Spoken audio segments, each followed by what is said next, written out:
mundur tuh lihat. Mundurin semua motor, aduh motor nggak mundur. Minggu ini kita akan berbuat apa nih? Berbuat tidak. Itu ntar kalau kita tempelin ke sini dapat kompresnya di sebelah. Ya, jadi ternyata si spesi habis dibuka lagi di Pasan baru udah ya aja. Iya, di sisi sesi diskusinya Rare Garage ya. Ya, iya. Betul. Nah, Iya. Kan Lu lu yang iya sih. iya kan. Nah, lu kan motor lu kemarin upgrade ADV tuh, Mas. Iya, benar. Nah, kan udah jadi nih. Gimana impresi lu pertama kali make? Pertama kali make motor gue lagi tuh setelah yang tadinya gue prosesnya panjang banget ya. Pertama kirian. Itu juga di diiniin sama Barok juga nih dari Rare Garage ya. Dikasih Rekomendasi lah ya. Terus habis kirian gue kan pas kapan itu ya yang pas gue boncengan sama cewek gue tuh pokoknya yang San Mori apa sih, bukan San Mori yang malam-malam apa itu kan gue pokoknya boncengan waktu gue pulang waktu gue ke apart itu kan gue kan boncengan tuh sama cewek gue tuh pakai ADV yang memang kalau misalnya udah kirian ini kalau yang gue rasain kalau gue naikin sendiri itu ya oke lah cukup gitu loh, tapi pas begitu gue boncengan sama cewek gue ini kok rasanya tuh kayak rada ngeden masih gitu, jadi kayak mungkin awalnya oke, tapi pas begitu di tengah itu udah mulai kehabisan tenaga tuh dia. Kayak saya kurang gitu ya. Akhirnya gue kayak terus-terusan mikir kayak apalagi ya gitu ya, karena kan gue juga karena ADV ini tuh motor pemberian bokap gue, jadi gue nggak mau jual juga sebenarnya kayak gitu. Nah, jadi gue nggak mau ganti si ADV ini. Ya. Jadi gue akhirnya memutuskan dengan udah diobrolin dulu ya tentunya ya, itu memutuskan untuk upgrade mesin di Rare Garage gitu.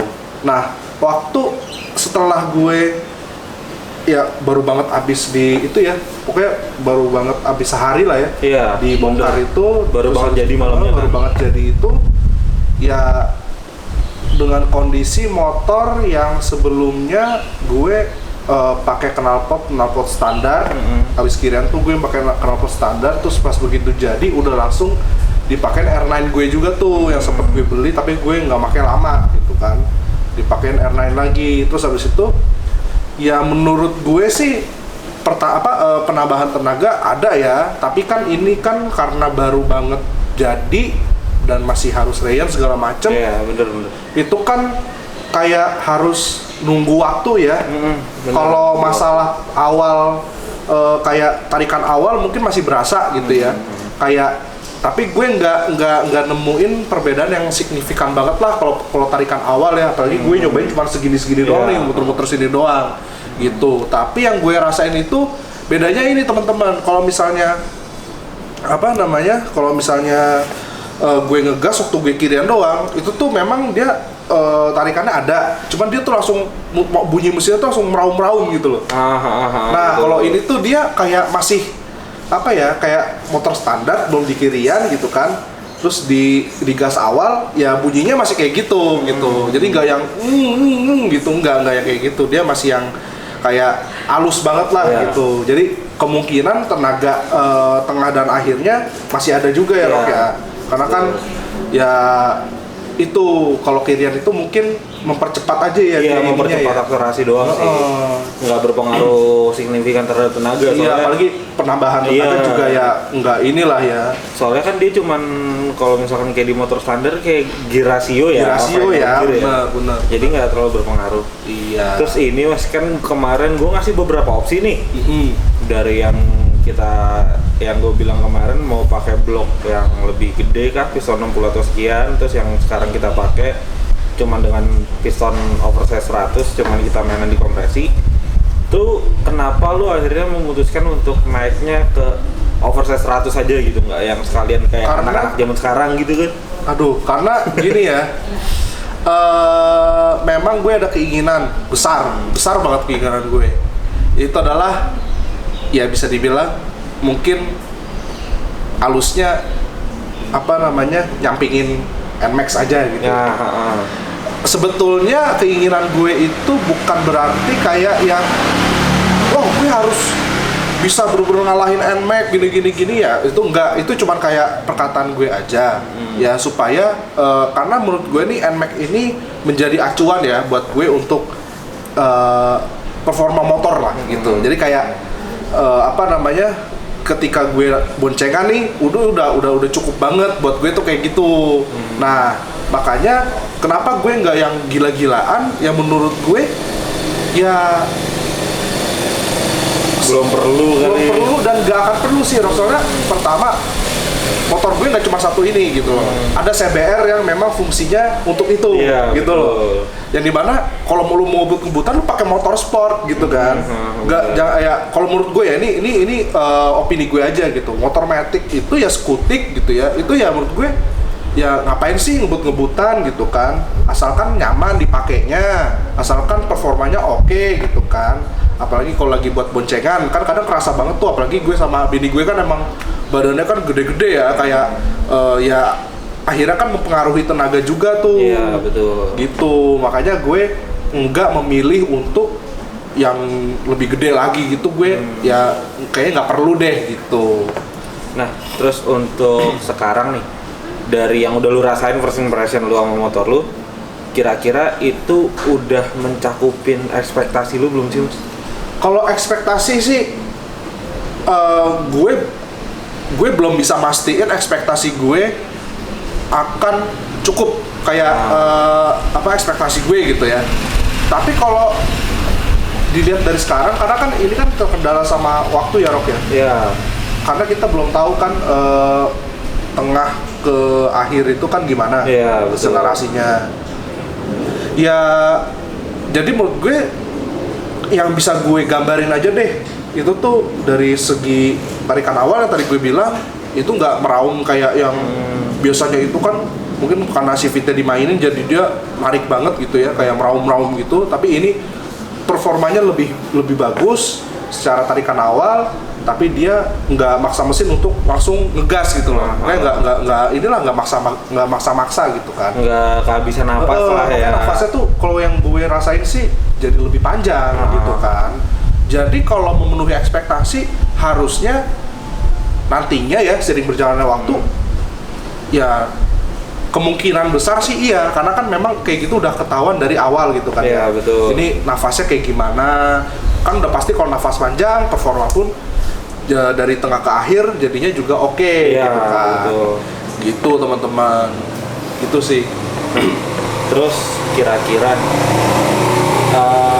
masih ada yang belum bisa juga sih ya kita kalau misalkan gue nanya masih ada yang belum puas apa enggak. Karena itu kan masih Ryan. Gue mau ngasih gambaran dikit aja sih, Mas, kan gue kemarin sempat pakai tuh motor buat ke Depok ya. Iya, lu harusnya ngomong dulu apa kalau lu yang pakai gitu buat gue kemarin kan ngerayain gue pakai akhirnya itu yang gue rasain sih, gue masalahnya kan nggak pernah bawa motor lu nih, Mas, yang ADV kan. Iya kan. Belum pernah. Kalau gue merasakan sih kemarin, gue itu ngegas nggak pernah lebih dari 50%, Mas. Oh gitu? Cuma jadi indikator itunya nggak pernah sampai begitu gitu? Nggak pernah, dia mentok di indikator ada tuh feel kayak consumption. Iya, full consumption real time-nya itu gue paling nggak pernah nyentuh di 20. Wow. Di 30 segitu terus. Nggak begini berarti ya? Nggak, gue nggak pernah gaspol. Dan gue sih kemarin ngerasain ya, Mas, kalau untuk 0 sampai 80-nya lu ngegas, lu urut ke setengah itu juga udah lumayan enak banget sih. Jadi itu yang gue cobain ya. Ya memang mungkin dari nafasnya itu ya panjang, jadinya kalau walaupun gas cuma setengah nggak usah dipentokin juga enak ya. Sama ini sih, Mas, yang gue rasain juga ada satu titik yang menurut gue kurang sih, Mas. Apa tuh? Jadi di motor lu kan lu pakai knalpot R9 nih kan? Iya. Gue kayaknya rada kurang sama leherannya, Mas. Karena dengan inlet 50 menurut gue itu terlalu besar untuk di motor standar. Dan gue juga kemarin pas masang leherannya gue ngeliat kok terlalu gede, jadi terlalu ngoplong. Mungkin itu yang lu rasakan ketika lu kurang puas akhirnya memilih kirian, makanya kerasa atasnya sama tengahnya rada kurang kan. Itu bisa jadi karena salah dari knalpotnya juga ya. Iya. Mungkin ini saran aja sih kalau untuk next project, mungkin kita ngebenahin sektor knalpot kali ya. Terus juga kan sekarang pakai DB killer karena tahu sendiri karena bersihnya kayak gimana kan. Mungkin kalau dari gue sih itu aja Mas. Ada yang mau lo tanya lagi nggak nih? Untuk sekarang enggak ya, karena memang itu tadi kita harus masih nunggu waktu ya. Mungkin seiring berjalannya waktu akan ada yang bukan gue tanyakan, mungkin insya Allah jangan gue tanyain ya, tapi gue kayak terkejut atau terheran-heran sama motor gue gitu ya. Terus gue sharing ke Barok misalnya, kok motor gue bisa begini ya, gini. Itu yang gue mauin gitu. Kalau pertanyaan sih insya Allah nggak ada ya. Oke. Gitu. Oke deh. Kesan-kesannya tuh masukin motor di rear garage. Kesan-kesannya tuh gimana tuh? Kesan-kesannya bukan yang mentang-mentang ini masih di rumah gue, tapi maksudnya ini tuh dari segi bukan pelayanan ya, namanya ya, kayak komunikasi kali ya. Komunikasinya itu sangat-sangat baik ya, karena kalau lu masukin motor ke sebuah bengkel, apalagi bengkel buat bore up, bengkel buat modifikasi gitu ya, lu kan butuh yang namanya transparansi gitu loh. Kadang bengkel-bengkel tuh nggak ada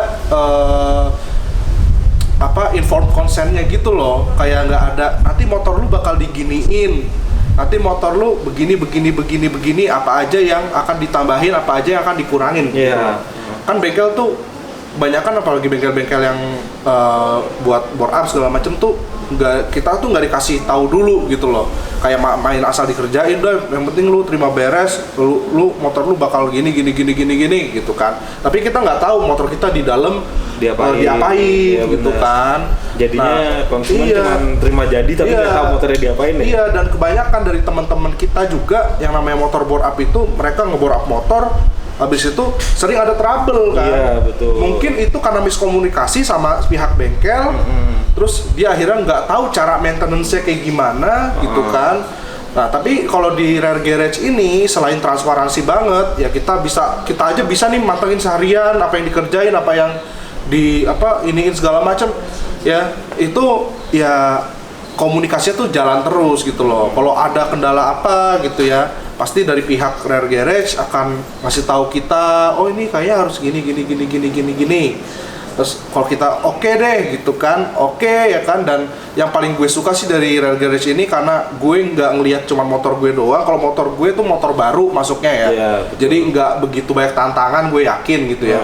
Tapi gue lihat kayak motor temen gue ya, ada namanya Michael, itu walaupun banyak lika-likunya ya, betul. Tapi bener-bener rear garage ini mampu ya, gue bilang mampu ya, sangat mampu untuk menyelesaikan lika-liku itu dengan baik gitu ya.